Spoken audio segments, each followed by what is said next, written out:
আসসালামু আলাইকুম। Easy learning for জুনিয়র্সের পক্ষ থেকে সকলকে শুভেচ্ছা ও স্বাগতম। আজকে আমরা নবম ও দশম শ্রেণীর জীববিজ্ঞান এই বিষয়টির অধ্যায় 5 অর্থাৎ খাদ্য পুষ্টি পরিপাক এই অধ্যায়টি নিয়ে আলোচনা করব।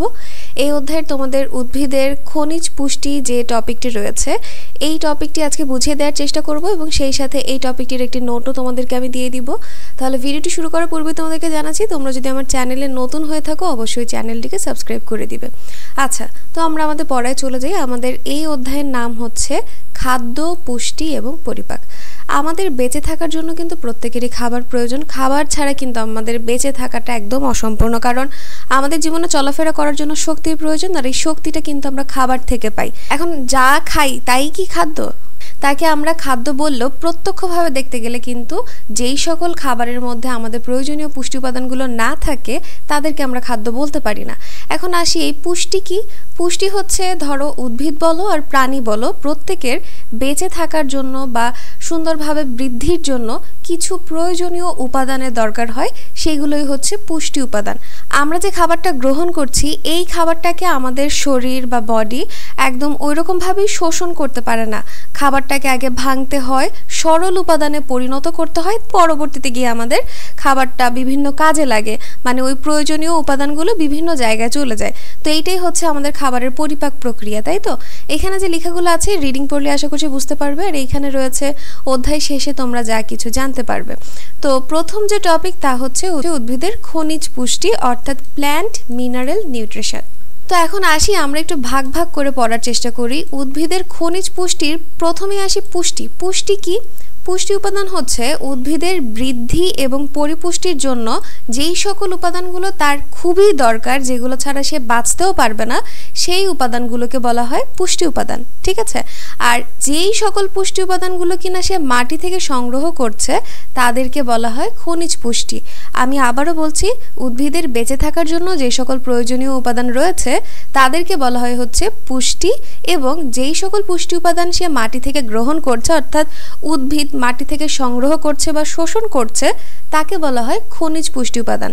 উদ্ভিদের দেহে প্রায় 60টি অজৈব উপাদান শনাক্ত করা হয়েছে, এবং এই যে 60টি উপাদান রয়েছে তার মধ্যে মাত্র 16টি উপাদান উদ্ভিদের স্বাভাবিক বৃদ্ধির জন্য একান্ত প্রয়োজনীয়। এখন এটা আবার বলো না যে মাত্র 16টাই লাগবে, বাকিগুলো লাগবে না নাকি? অবশ্যই লাগবে, তবে সবচেয়ে বেশি গুরুত্বপূর্ণ হচ্ছে এই 16টি। উদ্ভিদের একটা স্বাভাবিক বৃদ্ধির জন্য এই 16টি উপাদান তার মধ্যে থাকতেই হবে। যদি একটাও না থাকে তাহলে ওইটার অভাবে তার মধ্যে নানা রকম রোগের দেখা দিবে, এমনকি মৃত্যুও ঘটতে পারে। ঠিক আছে? এখন আসি, এই যে 60টি উপাদানের কথা বলা হয়েছে বা 16টি উপাদানের যেগুলো কিনা স্বাভাবিক বৃদ্ধির জন্য দায়ী, এই উপাদানগুলোকে বলা হয় অত্যাবশ্যকীয় উপাদান। অর্থাৎ এই 60টির মধ্যে যে 16টি উপাদান একদম প্রয়োজন, একান্তই প্রয়োজন, সেগুলোকে বলা হচ্ছে অত্যাবশ্যকীয় উপাদান বা এসেনশিয়াল এলিমেন্টস। আর এই উপাদানগুলো সাধারণত উদ্ভিদের কি কাজ করে থাকে বলতো? স্বাভাবিক বৃদ্ধি, শারীরবৃত্তীয় কাজ, প্রজননের জন্য প্রয়োজন। তো এই যে অত্যাবশ্যকীয় 16টি উপাদান রয়েছে তার মধ্যে কিছু উপাদান উদ্ভিদ অনেক বেশি পরিমাণে গ্রহণ করে, আবার কিছু উপাদান উদ্ভিদ একটু কম পরিমাণে গ্রহণ করে। অর্থাৎ আমরা যদি একটু আগের থেকে দেখি, 60টি উপাদান রয়েছে, তার মধ্যে 16টি উপাদান উদ্ভিদ বেশি পরিমাণে গ্রহণ করে বা স্বাভাবিক বৃদ্ধির জন্য এই 16টা সবচেয়ে বেশি কার্যকরী। আর এই 16টার মধ্যে আবার কিছু উপাদান হচ্ছে তারা একটু বেশি পরিমাণে গ্রহণ করে, যা কিনা উদ্ভিদের আরও বেশি কাজে লাগে, আর কিছু উপাদান রয়েছে যা কিনা একটু কম পরিমাণে তারা গ্রহণ করে থাকে। সো এই যে বেশি পরিমাণ গ্রহণ আর কম পরিমাণ গ্রহণ, অর্থাৎ তার শোষণের ওপর ভিত্তি করে তাকে দুই ভাগে ভাগ করা হয়েছে। একটা হচ্ছে ম্যাক্রো নিউট্রিয়েন্ট বা ম্যাক্রো উপাদান, এবং আরেকটা হচ্ছে মাইক্রো নিউট্রিয়েন্ট বা মাইক্রো উপাদান। ঠিক আছে? সো ম্যাক্রো নিউট্রিয়েন্ট উপাদানগুলো সাধারণত উদ্ভিদ স্বাভাবিক বৃদ্ধির জন্য উপাদান এগুলো বেশি পরিমাণে গ্রহণ করে। অর্থাৎ যেই সকল উপাদানগুলো উদ্ভিদ বেশি পরিমাণে গ্রহণ করে তাদেরকেই বলা হয় ম্যাক্রো নিউট্রিয়েন্ট বা ম্যাক্রো উপাদান, আর যেগুলো কম পরিমাণে গ্রহণ করবে তাদেরকে বলা হচ্ছে মাইক্রো উপাদান। তো এই যে ম্যাক্রো উপাদান কয়টি রয়েছে? ম্যাক্রো উপাদান হচ্ছে 9টি। 9টির মধ্যে কি কি রয়েছে? Nitrogen, potassium, phosphorus, calcium, magnesium, carbon, hydrogen, oxygen, sulphur. ঠিক আছে, একটু মুখস্থ করে ফেলবে। এই জিনিসগুলো তোমাদের এমসিকিউ এর জন্য যতটা গুরুত্বপূর্ণ ঠিকভাবে সিকিউ এর জন্য কিন্তু মানে তোমাদের সংক্ষিপ্ত যে প্রশ্নগুলো এবার রয়েছে বা আসবে সংক্ষিপ্ত প্রশ্ন বা অনুধাবন প্রশ্নের জন্য কিন্তু খুবই গুরুত্বপূর্ণ। সো ম্যাক্রো গেল। মাইক্রোনিউট্রিয়েন্ট উপাদান কি পড়লাম, যে সকল উপাদানগুলো একটু কম পরিমাণে তারা গ্রহণ করে বা শোষণ করে বা প্রয়োজন হয় সেইগুলোকে বলা হয় মাইক্রোনিউট্রিয়েন্ট বা মাইক্রো উপাদান। মাইক্রোনিউট্রিয়েন্ট কয়টি? 7টি। এর মধ্যে কি রয়েছে? দস্তা বা ম্যাঙ্গানিজ, মলিবডেনাম, বোরন, তামা বা কপার, ক্লোরিন এবং লৌহ। তো এই যে ম্যাক্রো উপাদান এবং মাইক্রো উপাদান কাকে বলে, অর্থাৎ তার সংজ্ঞা, কোন উপাদান কয়টি এবং তাদের উদাহরণগুলো একটু কষ্ট করে তোমরা মুখস্থ করে ফেলবে। এটা মুখস্থ করে ফেললে তোমাদের পরবর্তীতে আরও অনেক কাজে লাগবে। ঠিক আছে, তো এই গেল আমাদের উদ্ভিদের খনিজ পুষ্টি উপাদান কি কি। এখন আসি, এই যে পুষ্টি উপাদানের কথা আমরা পড়লাম এদের উৎস এবং ভূমিকা। ঠিক আছে, এইখানে কিন্তু খনিজ পুষ্টির কথা বলা নাই, কারণ খনিজ পুষ্টি শুধুমাত্র মাটি থেকে যেগুলো গ্রহণ করি, আর পুষ্টি উপাদান যে শুধুমাত্র মাটি থেকেই গ্রহণ করি তা কিন্তু না। মাটি, পানি, বায়ুমণ্ডল এইসব জায়গা থেকেও গ্রহণ করি, তার জন্য এইখানে শুধুমাত্র পুষ্টি উপাদানের কথাই বলা হয়েছে। ঠিক আছে, এখন আসি আমাদের পুষ্টি উপাদানের উৎস, অর্থাৎ আমরা কোন কোন উৎস থেকে পুষ্টি উপাদানগুলো পেতে পারি। তো এইখানে কার্বন এবং অক্সিজেন সেগুলো আমরা বায়ুমণ্ডল থেকে গ্রহণ করতে পারি। হাইড্রোজেন এবং অক্সিজেন এটা পানি থেকে গ্রহণ করতে পারি। অন্য যেসব উপাদানগুলো রয়েছে সেগুলো উদ্ভিদ মাটি থেকে মূলের সাহায্যে শোষণ করে। তার মানে কি, কার্বন আর অক্সিজেন বায়ুমণ্ডল থেকে গ্রহণ করে, হাইড্রোজেন এবং অক্সিজেন পানি থেকে গ্রহণ করে, এবং মাটি থেকে মূলের সাহায্যে অন্য যেসব উপাদানগুলো রয়েছে সেগুলো গ্রহণ করা হয়। আর এই উপাদানগুলো মাটিতে কি হিসেবে থাকে? বিভিন্ন লবণ হিসেবে থাকে। এইটা না একদম ভালো করে মুখস্থ করে ফেলো। কিন্তু উদ্ভিদ এগুলোকে লবণ হিসেবেও কিন্তু সরাসরি শোষণ করতে পারে না, তারা আয়ন হিসেবে শোষণ করে। অর্থাৎ এই যে উপাদানগুলোর কথা আমরা শুনলাম মাটি থেকে, অর্থাৎ খনিজ পুষ্টি, এগুলো প্রথমে লবণ হিসেবে থাকবে, লবণটা পরে বিয়োজিত হয়ে আয়ন হিসেবে উদ্ভিদ শোষণ করবে। অর্থাৎ লবণটাকে সরাসরি শোষণ করতে পারবে না, লবণটা বিয়োজিত হয়ে নানা রকম আয়ন তৈরি করবে, ক্যাটায়ন বা অ্যানায়ন, যেমন calcium, magnesium, ammonium, nitrate, potassium, এরকম আয়ন তৈরি করবে। আয়ন রূপে উদ্ভিদ এই উপাদানগুলোকে শোষণ করবে। বুঝতে পেরেছো কথা? ওকে, এখন যদি এই পেজটা আমরা একবার রিভিশন দেই, আমরা এখানে খনিজ পুষ্টির কথা পড়েছি। সাধারণত পুষ্টি হচ্ছে উদ্ভিদের প্রয়োজনীয় উপাদান, মাটি থেকে যেগুলো শোষণ করে তা হচ্ছে খনিজ পুষ্টি। উদ্ভিদে প্রায় 60টি অজৈব উপাদান রয়েছে, তার মধ্যে 16টি হচ্ছে সবচেয়ে বেশি গুরুত্বপূর্ণ বা অত্যাবশ্যকীয় উপাদান। এদের কাজ হচ্ছে উদ্ভিদের স্বাভাবিক বৃদ্ধি করা, শারীরবৃত্তীয় কাজ বা প্রজননের জন্য গুরুত্বপূর্ণ। 16টির পরিমাণের ওপর ভিত্তি করে একে আবার দুই ভাগে ভাগ করা হয়, ম্যাক্রো এবং মাইক্রো। ম্যাক্রো হচ্ছে 9টি, মাইক্রো হচ্ছে 7টি। পুষ্টি উপাদানের মধ্যে কার্বন আর অক্সিজেন বায়ুমণ্ডল থেকে গ্রহণ করা হয়, হাইড্রোজেন, অক্সিজেন পানি থেকে গ্রহণ করে, এবং মাটি থেকে মূলের সাহায্যে বিভিন্ন লবণের আয়ন হিসেবে উদ্ভিদ খনিজ উপাদান যেগুলো রয়েছে সেগুলোকে শোষণ করে থাকে। ঠিক আছে, এবারে আসি উদ্ভিদের পুষ্টিতে বিভিন্ন খনিজ উপাদানের ভূমিকা। অর্থাৎ উদ্ভিদের এই যে খনিজ পুষ্টি উপাদানের কথা এতক্ষণ ধরে পড়লাম, এরা আসলে উদ্ভিদে কে কি কাজ করে থাকে, কার ভূমিকা কতটুকু। ঠিক আছে, সো নাইট্রোজেনের কাজ কি আগে আমরা দেখি। নাইট্রোজেন নিউক্লিক অ্যাসিড, প্রোটিন আর ক্লোরোফিলের অত্যাবশ্যকীয় উপাদান। অর্থাৎ নিউক্লিক অ্যাসিড, প্রোটিন, ক্লোরোফিল এগুলো নাইট্রোজেন দ্বারা তৈরি হয়, মানে এই সব কিছুর মধ্যে নাইট্রোজেন থাকে। উদ্ভিদের সাধারণ দৈহিক বৃদ্ধিতে নাইট্রোজেন গুরুত্বপূর্ণ ভূমিকা পালন করে। অর্থাৎ উদ্ভিদের বৃদ্ধিতে নাইট্রোজেন গুরুত্বপূর্ণ ভূমিকা রাখছে এবং কোষ কলায় পানির পরিমাণ বৃদ্ধি করে। এখন ও যেহেতু ক্লোরোফিলের একটা উপাদান, তাহলে তো ক্লোরোফিল সৃষ্টি হবে না। আর ক্লোরোফিল যদি সৃষ্টি না হয় তাহলে কি হবে বলো তো? খাদ্য প্রস্তুতে বাধাপ্রাপ্ত হবে। কারণ আমরা জানি যে উদ্ভিদ যে কার্বোহাইড্রেট খাবার তৈরি করে, মানে শর্করা জাতীয় খাবার তৈরি করে, তার প্রধান উপাদান হচ্ছে ক্লোরোফিল। ক্লোরোফিলই যদি তৈরি না হয় তাহলে তো খাদ্য প্রস্তুত হবে না। আর খাদ্য যদি প্রস্তুত না হয় তাহলে কি হবে? শ্বসন প্রক্রিয়ায় বিঘ্ন ঘটবে, শক্তি নির্গমনও হ্রাস পাবে। ঠিক আছে, আমি তোমাদেরকে এগুলার যদি একটু পয়েন্ট আকারে দেখাই, এই যে যেমন এখানে নাইট্রোজেনের যে ভূমিকা তা আমি পয়েন্ট আকারে দিয়ে দিয়েছি।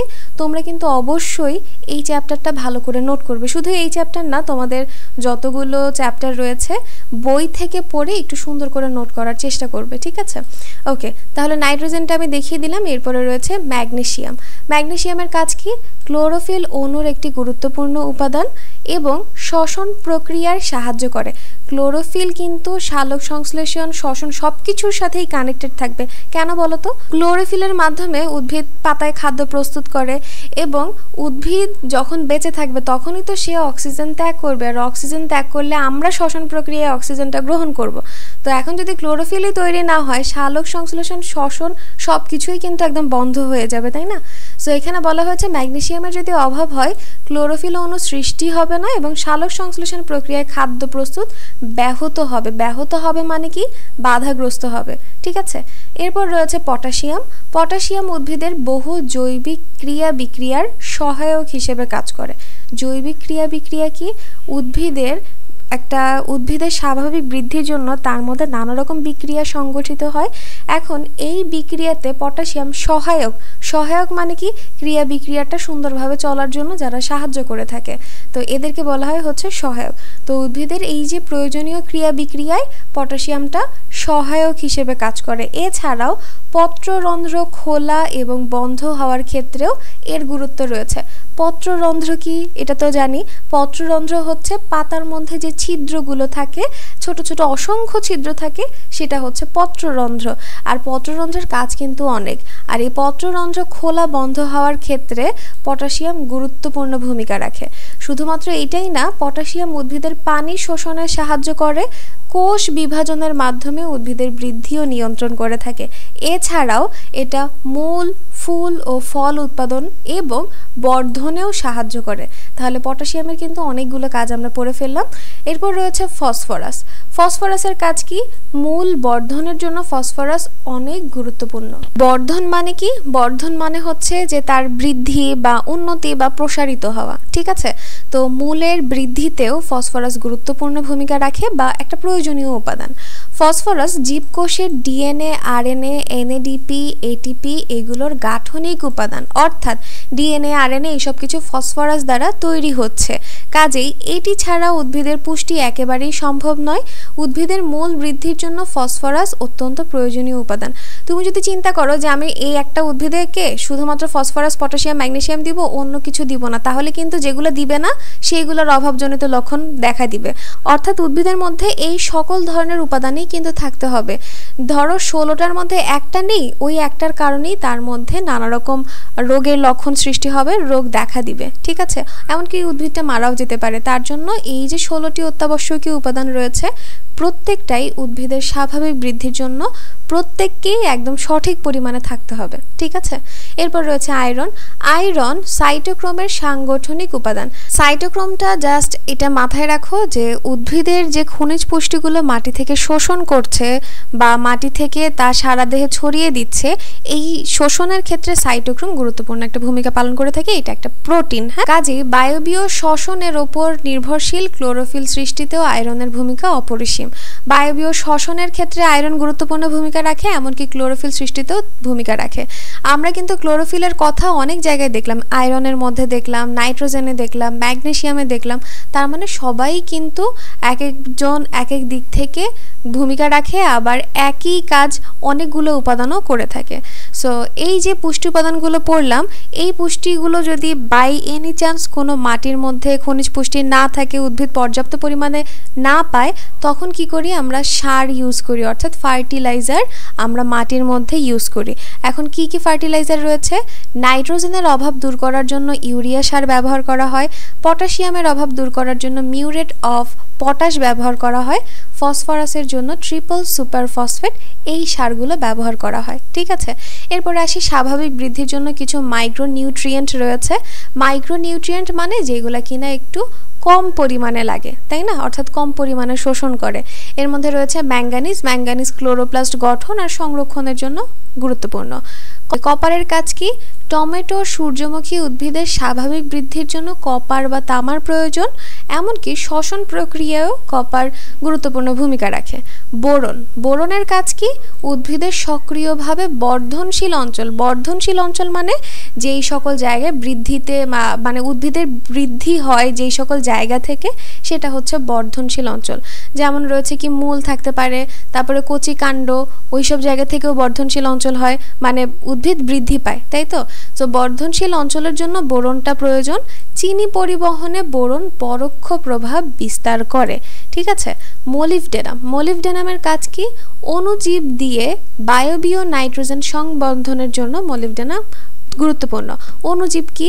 যেই সকল জীবগুলো আমরা খালি চোখে দেখতে পাই না, অণুবীক্ষণ যন্ত্রের মাধ্যমে দেখতে হয়, যেমন ভাইরাস বা ব্যাকটেরিয়া। এইখানে মেইনলি তোমার ব্যাকটেরিয়ার কথাই বলা হয়েছে। ব্যাকটেরিয়ার মাধ্যমে বায়বীয় অবস্থায় বা বায়ুমণ্ডল থেকে নাইট্রোজেনটাকে সংগ্রহ করে বা নাইট্রোজেনের সঙ্গে যুক্ত হয়ে খনিজ পুষ্টি উপাদান হিসেবে উদ্ভিদে দেয়া হয়।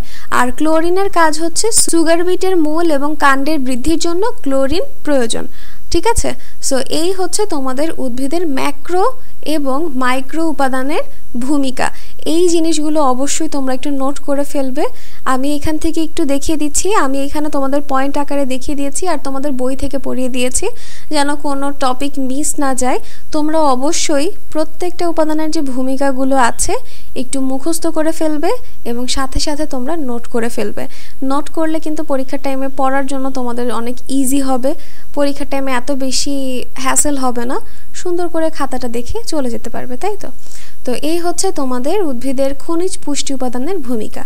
এখন আসি পুষ্টি উপাদানের অভাবজনিত লক্ষণ। কোন পুষ্টি উপাদানের কারণে উদ্ভিদ দেহে কি ধরনের রোগ তৈরি হতে পারে, কি ধরনের লক্ষণ দেখা দিতে পারে, সেটাই দেখে নিব। আর এখানে বলা হয়েছে যে লক্ষণগুলো দেখা যায় তাদেরকে বলা হয় অভাবজনিত লক্ষণ বা ডেফিসিয়েন্সি সিমটমস, ঠিক আছে। এই লক্ষণ দেখে আমরা বুঝতে পারবো যে উদ্ভিদের মধ্যে কোন উপাদানের ঘাটতি রয়েছে, কোন উপাদানের সার তার মধ্যে দিতে হবে, ঠিক আছে। তো এখানে নাইট্রোজেনের অভাবে কি কি লক্ষণ দেখা দিতে পারে? নাইট্রোজেনের কারণে তো আমরা জানি যে ক্লোরোফিল সৃষ্টিতে ব্যাঘাত ঘটে, অর্থাৎ বিঘ্ন ঘটে। আর এই ক্লোরোফিলের অভাবে কি হয়? পাতার সবুজ রং হালকা হতে হতে একসময় হলুদ হয়ে যায়। তার কারণ কি? ক্লোরোফিল ছাড়া অন্যান্য বর্ণকণা বা পিগমেন্ট মিলিতভাবে হলুদ দেখায়। পাতা হলুদ হয়ে যাওয়ার প্রক্রিয়াকে বলা হয় ক্লোরোসিস। এই যে ক্লোরোসিস কাকে বলে, এটা কিন্তু তোমাদের জ্ঞানমূলক প্রশ্নের মধ্যে আসতে পারে যে ক্লোরোসিস কি বা ক্লোরোসিস কাকে বলে, ঠিক আছে। লৌহ, ম্যাঙ্গানিজ বা দস্তার অভাবেও ক্লোরোসিস হতে পারে। এগুলো ক্লোরোফিল উৎপাদনের জন্য কোনো না কোনোভাবে জড়িত। ক্লোরোসিস কোষের বৃদ্ধি, বিভাজন হ্রাস করে, উদ্ভিদের বৃদ্ধিও কমে যায়। সো এই যে আমরা এখানে নাইট্রোজেনের অভাবে যে উদ্ভিদের অবস্থা হয় সেটা দেখতে পাচ্ছি, এটা হচ্ছে একটা স্বাভাবিক উদ্ভিদ যেটার মধ্যে পর্যাপ্ত পরিমাণে নাইট্রোজেন রয়েছে। আর এইটাতে রয়েছে নাইট্রোজেনের ঘাটতি, যার কারণে পাতার সবুজ রং হালকা হলুদ বর্ণের হয়ে যাচ্ছে। সো নাইট্রোজেনের অভাবে কি রোগ হতে পারে? ক্লোরোসিস হয়। আর ক্লোরোসিস কি? পাতা হলুদ হয়ে যাওয়াকেই ক্লোরোসিস বলে। শুধুমাত্র নাইট্রোজেন না, লৌহ, ম্যাঙ্গানিজ বা দস্তার কারণেও কিন্তু ক্লোরোসিস হতে পারে। তো গেল ক্লোরোসিসের লক্ষণ। এরপরে আসি ফসফরাস। ফসফরাসের অভাবে পাতা কি হয়ে যায়? বেগুনি হয়ে যায়। পাতার মধ্যে মৃত অঞ্চল তৈরি হয়, এমনকি পাতা, ফুল, ফলও ঝরে যেতে পারে। উদ্ভিদের বৃদ্ধি বন্ধ হয়ে যায়, উদ্ভিদ খর্বাকার। খর্বাকার মানে হচ্ছে সেটা অনেকটা খাটো, মানে লম্বা টাইপের হয় না, এই টাইপের হয়ে যায়। বেশিরভাগ সময় খালি চোখে দেখে ফসফরাসের ঘাটতি বোঝা যায় না, আর যতদিনে লক্ষণ প্রকাশ পায় ততদিনে আর কিছুই করার থাকে না। তো এখানে ফসফরাসের লক্ষণগুলো খুব সহজেই বোঝা যায় না, আর যখন বোঝা যায় তখন আসলে কোনো কিছু করার থাকে না, এরকম কথাই বলা হয়েছে। আর ফসফরাসের অভাবে কি হয়? পাতা বেগুনি হয়ে যায়, মৃত অঞ্চল তৈরি হয়, ফুল ফল ঝরে যায়, খর্বাকার হয়, আর এর জন্য উদ্ভিদের বৃদ্ধিও বন্ধ হয়ে যায়, ঠিক আছে। এরপর রয়েছে পটাশিয়াম। আমরা যদি ছবিটা দেখি, ছবির মধ্যেই দেখতে পাচ্ছি যে উদ্ভিদের পাতা এই যে দেখো বেগুনি বেগুনি হয়ে গিয়েছে, ঠিক আছে। এরপর রয়েছে পটাশিয়াম। পটাশিয়ামের অভাবে কি হয়? পাতার শীর্ষ এবং কিনারা। পাতার শীর্ষ আর কিনারা তো বুঝি, তাই না? ধরো এটা যদি একটা পাতা হয়, সো পাতার শীর্ষ হচ্ছে এইটা এবং কিনারা হচ্ছে এইটা, ঠিক আছে। ছবি সুন্দর না হলে কিন্তু কিছু বলো না, হ্যাঁ। পটাশিয়ামের অভাবে পাতার শীর্ষ এবং কিনারা হলুদ হয় এবং মৃত অঞ্চল সৃষ্টি হয়। বিশেষ করে পাতার শিরার মধ্যবর্তী স্থানে ক্লোরোসিস হয়ে হলুদ বর্ণ ধারণ করে। পাতার কিনারায় পুড়ে যাওয়া সদৃশ বাদামি রং দেখা যায়। পাতা কুঁকড়ে আসে, বৃদ্ধি কম হয়, শীর্ষ ও পার্শ্বমুকুল মরে যায়। অনেকগুলো লক্ষণ কিন্তু প্রকাশ পাচ্ছে এখানে। কিন্তু ওই যে নাইট্রোজেনের অভাবে যে ক্লোরোসিস হয়, পটাশিয়ামের অভাবেও আমরা ক্লোরোসিসের এইটা দেখতে পাচ্ছি। শুধুমাত্র যে তার কিনারা হলুদ হয়ে যাবে, শীর্ষ কিনারা হলুদ হবে তা কিন্তু না, মধ্যবর্তী স্থানেও হলুদ বর্ণ দেখা যায়। তারপরে হচ্ছে তার চারপাশে কিনারায় বাদামি রং, মানে পুড়ে যাওয়ার মতন অবস্থা। যেমন দেখো এই যেখানে পুড়ে গেছে এরকম লাগছে, পুড়ে যাওয়া, হলুদ বর্ণ প্রকাশ পাওয়া, কুকড়ে যাওয়া, এইগুলোই হচ্ছে পটাশিয়ামের লক্ষণ। ঠিক আছে, এরপরে আসি ক্যালসিয়াম। ক্যালসিয়ামের কাজ কি?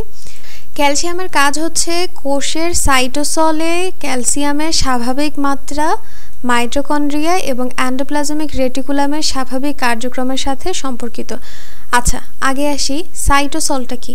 সাইটোসল হচ্ছে কোষের মধ্যে এমন এক ধরনের তরল পদার্থ থাকবে যেটা কিনা সাইটোপ্লাজমেরই অংশ। ঠিক আছে, আর এই কোষের অভ্যন্তরে তোমার নানা রকম অঙ্গাণু এবং অন্যান্য উপাদানকে সাইটোসল ঘিরে থাকে। তো এখন এইটা তো একটা সাইটোপ্লাজমের পার্ট আমরা বুঝলাম। তো এই সাইটোসলে ক্যালসিয়ামের স্বাভাবিক মাত্রাটা মাইটোকন্ড্রিয়া আর এন্ডোপ্লাজমিক রেটিকুলামের স্বাভাবিক কার্যক্রমের সাথে সম্পর্কিত।